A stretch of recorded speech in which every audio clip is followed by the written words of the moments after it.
Probably. Scoop B, welcome to Combos Court, man. My brother, How you thank you feeling? for having me. Man, I'm blessed. Good to see you, man. Good to see you too. How was LA, man? Restful. You and I have talked about getting the process of getting rest, getting sleep, and taking care of yourself. And I was out there for the 2K party. Everybody and their mom and their mama's mom was there, but I was out there. I stayed there for a few days after, and I really just got some good sleep. And I got to catch up with people while I was out there too. So it was definitely good. You killed two birds, probably three birds with one stone. Yeah, because I'm still writing. I did while I was partying. I did some interviews with some players too. So a lot of stuff I was getting done. And Scoop B Radio. Well, actually, none of it is going on Scoopy Radio. For real? I'm using it was noisy. So as an NBA writer, where I'm a senior writer at both Basketball Society and Heavy.com. Right. I've been writing a ton of stuff, funneling it through Heavy.com. So right. Yeah, I did interviews with Anthony Davis, Dwayne Wade, Damian Lillard, and a few other people too. So yeah, just a ton of writing. Thank God I have interns so they can transcribe. That's a fact. Yes. That's a fact. Yo, so I'm always interested in when I see some of these players getting upset over their 2K ratings. What do you make out of that? It's subjective. Yeah. I think a lot of times when people tell you you're great, right. You have someone who doesn't play the game or someone who maybe is not an expert in the players' minds, quantifying you with a number. Right. And right. it's like, well, how do we get to that point? Right. So I think it's more than anything.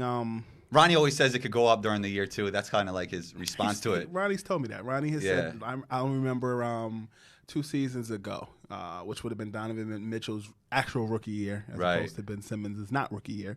And you caught that, right? Right, yeah. I was at the NBA 2K draft, the first one, and Ronnie and I were talking about, I asked him, what players' ratings significantly went up throughout the course of the season, and he named Clint Capella, Donovan Mitchell, Luka probably.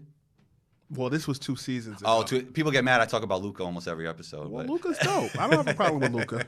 Yeah, for sure. I think it'll be interesting to see what his sophomore year will look like. But, yeah. To go back to the ratings thing.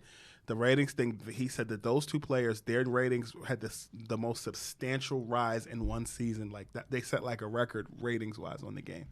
Right. They have Donovan Mitchell and Zach LaVine tied at 97. I think Zach LaVine is a little bit better of a dunker than Donovan Mitchell. Zach LaVine is elite. Like, I haven't seen too many dunkers besides Vince better than Zach LaVine. Like, just dunking. I've gotten to spend some time with the Bulls and Zach LaVine this year, and the thing that in talking with him and really just getting to know him that I respect is his journey and his return. So he works hard too. To have a 97 rating after those substantial injuries that he had when he was in Minnesota, to me to have a 97 is like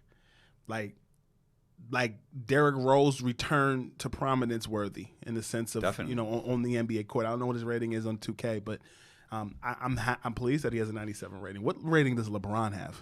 Oh, overall, I think he's tied for number 1 with Kawhi, if I'm not mistaken. So 99? I think close to it, yeah, around there. 98.5, 99. Yeah, I mean he deserves that. Yeah, I mean, and then when you look at Zach LaVine's, to go back to your point about Zach, like the numbers that he put up this season were the most that a Bulls player put up since Michael. All-star numbers almost, right? Yeah. You don't think he only played like maybe 62 to 65 games this season. With that type of box office appeal, you'd think, with all the dunking and with the stats, you'd think he'd get more hype, but I guess it's because he's on the Bulls and they're not doing well. Yeah, but the Chicago Bulls, to me, they're talking playoffs. Kobe White, I wrote this the other day. He impressed me in Summer League, by the way. I was out there. He played his tail off. Yeah. When you looked at that team last year, one of the things that really was a blunder for them was just injuries. Wendell Carter Jr., for one, told me that he really wants to create his offensive identity this season. And I think that with a healthy Wendell Carter Jr. and adding Thaddeus Young to their core, a veteran leader, they're going to be interesting to watch. I think that's very confident of Kobe White to speak that highly of a Bulls team. But the Eastern Conference, to me, is going to be an interesting dichotomy in and of itself as well. Definitely. So, yeah. Definitely. All right, let's shift to Team USA. Do you feel we're trending to a place where I mean, I know we didn't have the top guys this year, but do you feel like we're trending to a place that even if we do bring those top guys, that it won't be enough eventually? I think Kobe Bryant said it best the other day, that there won't be a cakewalk to the Olympics. In '92 is a far distant memory for USA basketball. I think that USA basketball is kind of in a similar situation that they were in 2004 when they won the bronze medal and Carmelo Anthony threw his medal out the window or threw it in the river. Is that a fact? Yeah. Which river? I don't know. That's crazy. I didn't even know that. But he tossed his medal. Oh man. Google's your friend. Yeah. But when I look at just Team USA at large, I think number one, when you talk about Melo, I didn't like the fact that they didn't bring him back. I think that he wanted to. There are players. You look at you look at other countries.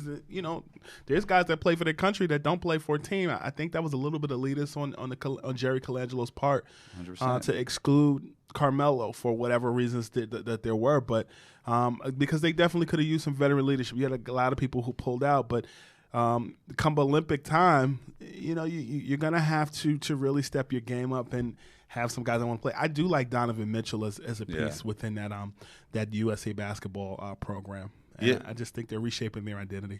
Yeah, speaking of Melo, like he would actually fit with the Spurs. Like to me, like because you know how LaMarcus kind of plays the mid-range game.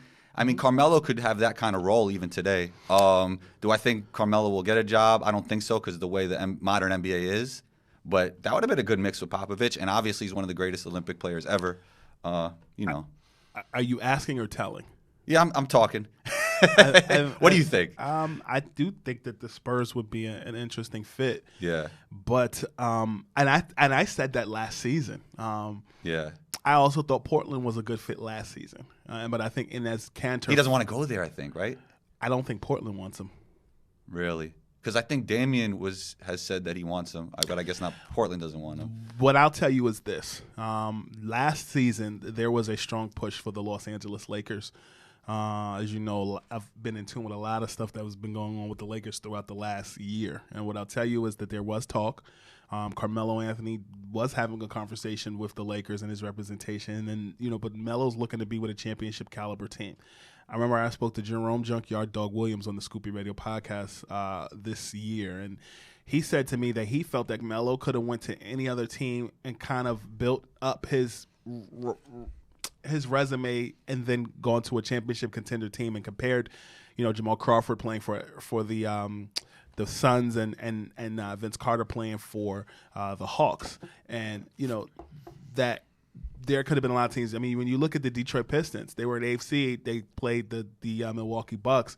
They lost. They could have used them, but at this point, I don't blame Melo for wanting to be on a specific team that fits his need. You look at somebody like Wayne Ellington, who could have went to a Lakers team, could have went to a few other teams when he was bought out. He went to Detroit, didn't he? And he earned his stripes, and then now he's in a situation here, which I honestly think that he could be a guy that could be a huge competitor in the three-point shootout at the All-Star game, All-Star weekend this coming season. But when you look at Melo, I can tell you on record that the Nets, as well as the Lakers and the Clippers, still do have significant interest in Melo.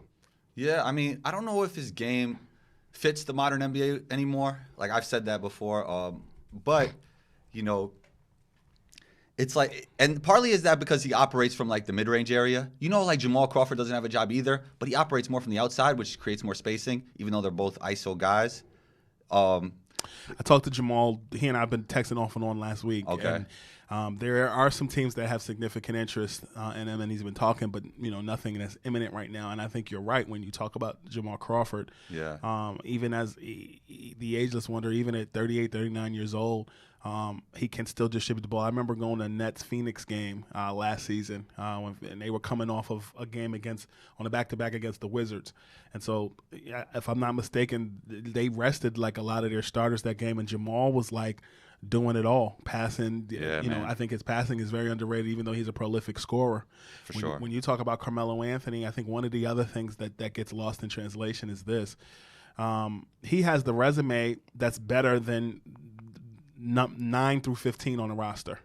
So if he comes off the bench, you're going to have a coach and a player on the bench pissed off at one another. Right. It's not like a situation in Houston where you have Russell Westbrook, for example, who came from Oklahoma to Houston and is still a top 3 player on his team. I think in that example that I use, you look at Mike D'Antoni. I think he and Russell Westbrook are going to have issues throughout the course of the season because Russell is used to having his way under Billy Donovan in Oklahoma. So when you look at Carmelo Anthony comparatively, he's a guy that is going to come off the bench that may be a problem for the coach because he's not going to feel like he's going to get significant minutes. And I feel like in a Brooklyn system, particularly because Kurux is out because of the situation with his girlfriend, you look at Wilson Chandler, who's out for 25 games. KD is out. Yeah. He'd fill that role that Jared Dudley. Placeholder for KD? This season, yes. Yeah. I think, and he wouldn't have to move his apartment. He That's lives true. in the city already. That's true. Staying on Melo, man, you had a tweet that had a lot of reaction saying that Melo was I'm paraphrasing. I don't have the exact tweet in front of me, but paraphrasing saying Melo was actually a better offensive player than LeBron. I would have to disagree because LeBron uplifts a whole team. And I understand what you mean from the skill set. He's a better shooter. He gets his shot off the dribble more fluidly. He's probably more efficient of a scorer.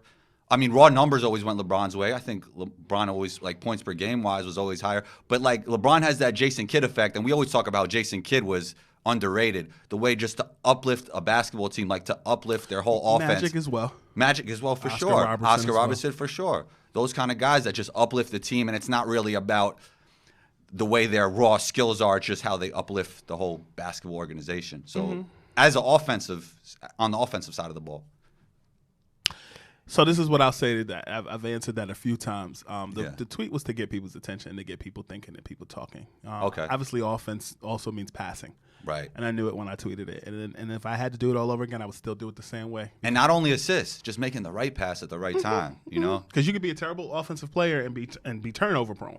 Right. You know, Allen Iverson would go 9 for 26, but could still give you 30. Right. Because he would get to the free throw line a lot, but he would turn the ball over like 10, 15 times at times. And to that point, like, assists don't always show how you could uplift the whole offense. Like, look at James Harden. I think a lot of times James Harden is looking for the assist more than the right play. Like, in terms of, like, LeBron will take that hockey assist, and he won't worry about the stat. So I think that's part of being a great offensive player, you know? You play collegiately in high school, so I'll defer to you. But from a guy from my perspective, a guy who's covering it, I look at a guy like James Harden as a more polished Tracy McGrady. Right, smaller, but yeah, it's just a pure scorer. A long, tall, pure scorer that, you know, will light up a stat sheet from the points, rebounds, and assists perspective. And what made Harden interesting the last couple of years is particularly because he had a Chris Paul who was a bona fide point guard, a guy who uplifts the team like a Magic, like an Oscar, like a right. Those things you can't really judge, right?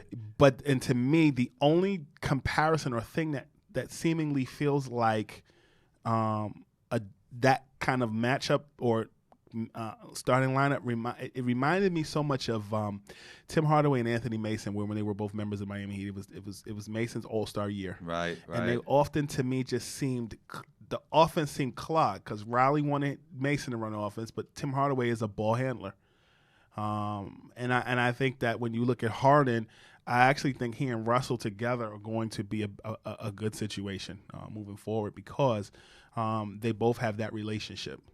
Going back to the Oklahoma City Thunder days. And more than anything else, D'Antoni's playing for his job. Definitely.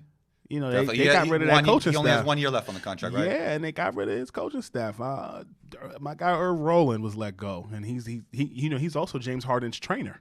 Right. You know, they let go. But these guys have a million trainers. Like, everybody's James Harden's trainer. No, like that's like he's been training him since high school. Okay. And then he got him a job as director of player development, I believe, with the Houston Rockets. I got you. He goes back to Oklahoma all the way up top. But yeah, there are a lot of people out there that are trainers. Right. That's quote unquote. I mean, we won't name names. Let's not get too into that right now. Right. Let's not get too into that. All right.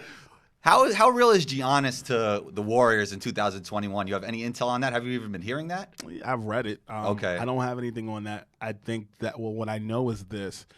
You know, I was on the Jason Kidd Lakers, going to the Lakers as in a coaching role since November of last year. Magic Johnson was talking to Jason, and, you know, obviously all those things happened with the Lakers that just went south. Giannis was very upset that Jason was fired as a head coach of the Milwaukee Bucks. Giannis and Jason Kidd were very close. And so I had heard things about Giannis, Lakers, etc. last year, and just folks that I've spoken to in that situation. To me, I think the Warriors have to figure out their identity right now. And I think one of the reasons why they do is because this coming season, they're going to be heavily built around Steph Curry. I feel like he's always been the identity, though. Yeah, but he's had good assets. 100%. And I think that this is I think Steph's issue now is similar to LeBron. Will be similar to LeBron's the last couple of years. It's like a role reversal. Steph to Golden State, in my opinion, this coming season will be what LeBron was in Cleveland the last couple of years. Right. One of those seasons, I said this before, LeBron should have won MVP of that finals. I think when Iguodala won, even 2015. Even though they lost, like, that's one of the greatest finals performances, like, in terms of a series I've ever seen. Like, the way he uplifted his team, as I spoke to earlier, like, was just ridiculous. And if Kyrie and Kevin Love weren't hurt, we'd have 2 championships in Cleveland right now. Right. Let's shift to college sports real quick. California passed the bill allowing student athletes to accept endorsements. How much of a game changer do you feel this is? I think players deserve to be paid. Right. You know, I think I remember when I was in college and high school and when we were playing NCAA basketball, you didn't have a name on the jersey or a player's likeness, but you knew who it was. Like, EA was making a ton of money off of them. You look at college basketball, the 2K. 2K used to have a college basketball game. Remember, it was 1999. They were making a ton of money off of them. Right. Even the kids in the smaller schools were getting little checks because of that Ed O'Bannon case. And I was getting ready to say that. And I'll tell you, the guy who advised him was Sonny Vaccaro. The guy that got Michael to sign with Nike, LeBron with Nike, etc. Sonny has bucked the system a lot. Got Brandon Jennings to go over to Italy as well as Jeremy Tyler. Right. When I look at to directly answer your question about just California at large, I think part of the thought-provokingness, if that's a word, of that was what happened with LeBron and Maverick when they got that guy that was playing, I can't remember his name, but he was playing college basketball, and he paid him to design as an internship. It was like an internship, and then it led to a job, the New Balance sneakers. Oh, yeah. Oh, man, I was watching him play in Summer League. He's tough, too, 6'11", could play. Man, what's his name? I can't remember his name. Bruv man from the 5th floor. I don't know, but honestly, like I think that we are Darius Baisley. Yes, there you go. Yes, we are finding new ways and creative ways to get people a check. I don't think there's anything wrong with that. No, I think it's a necessity. Like I do believe that a free education is worth your weight in gold, but the exchange between a college education, which may cost you out of pocket, what, $200,000, $300,000 for 4 years, versus the millions that you're bringing to a university, state college or community college or what have you, it's not a fair exchange. Right. You know what I've been really interested in, and I've just been loving to see the progression of the big three. Like, we see Joe Johnson sign, and this, I know you always love the comparisons between hip hop and basketball, so I see kind of a comparison between Cardi B and the big three in the sense that when they first came out and said what they were going to do, nobody really took it seriously. And now it's kind of blowing up. You know, we see Joe Johnson got a job. Do you feel like the big three could be a breeding grounds for guys to get back into the league? Yeah, I think. And do you see that? Do you like that comparison? I do. You can't mess with me if you want to. I think it's funny you bring that up. Although basketball is what I primarily write about, Clarissa Shields, women's boxing champion. Me and her were going back and forth texting, and I wrote an article today. Cardi B's dentist is actually her dentist, and I wrote an article today about the lines that they share with the dentist, and how you know Cardi mentioned "got a bag and fix my teeth" in her song. Yeah. So Clarissa, if you're listening, you got a bag and you fix your teeth. She's got to fight October 5th. Okay. Out in Flint. But to go to your point about Joe Johnson and just a breeding ground at large, I think the big three is an adult G League. That's a fact. I could see it. It's an adult G League, and I think with Joe Johnson, one of the reasons I think he had to go to the big three was because when you looked at his shooting percentage that year in Houston, it went down. But the thing is, in Utah, people forget how much of a good leader he was. Yeah. I mean, he was playing with Rudy Gobert, some of those other guys. I think that was pre-Donovan Mitchell. Right, definitely. A Detroit situation reminds me so much of Wayne Ellington last year. Right. But the thing is, with Detroit, they've added Derrick Rose, which I'm a big believer. He's going to do some numbers this year, hopefully. But the thing that is going to be very interesting to see is that logjam at the guard position with he and Reggie Jackson. Like, it seems awkward that they're both in that offense together. Right. Scoop B, man, thanks for coming on Combos Court. You're always welcome back on the show, man. Appreciate you. My brother, thanks for having me. Anytime, bro. Anytime, bro. Thanks for being here. Seriously. Of course. Where can we find you, though? That's what I want to know. Well, I'm a senior writer at both Heavy.com and Basketball Society Online. Okay. And you guys can search that. And also follow me on Twitter at ScoopB. Instagram and Snapchat at Scoop_B. And make sure to subscribe to the Scoopy Radio podcast. Scoopy Radio got 3.5 million streams last year. We've had anybody from the voice of Siri to Charles Barkley, Kenny the Jet Smith, Jamal Crawford, a myriad of other people. But Scoopy Radio is making waves. Scoop B, we're out of here, man. Combo out, Scoop B out. We out. Later. Deuce.